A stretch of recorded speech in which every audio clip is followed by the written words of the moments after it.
It's safe to assume that most people have seen Avatar, or at least heard of it and the fantasy blue people it features, as it's the second highest grossing film ever. The creators of the movie obviously made up the creatures, but what if I told you that blue people have existed quite recently, might I add, in the very state of Kentucky?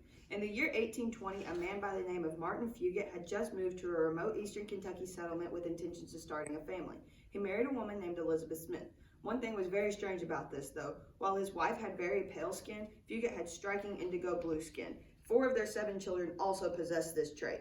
For years, no one knew what caused the blue skin. All that was known was that due to discrimination and the mocking by their local community, they were forced towards isolation.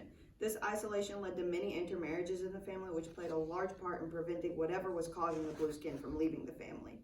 A century and a half later, in the 1970s, Benjamin Stacy was born, a descendant of Fugate.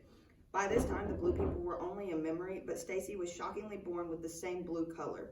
After a great amount of testing, doctors discovered the cause of the blue skin, finally solving the 150-year-old mystery, a condition called methemoglobinema. This causes the methemoglobin levels in the red blood cells to rise above 1%. More rarely, however, those levels rise above 10% and turn the skin blue, the lips purple, and the blood brown. Exposure to certain chemicals can provoke this condition, but in the case of the Fugates, it was inherited. Fugate's wife coincidentally carried the recessive genes for the methemoglobinema, which significantly increases the chances of the dominant trait appearing in their descendants. The incest that took place within the family allowed the disorder to thrive. Thanks to much research, however, there is no longer a mystery as to what causes the blue skin.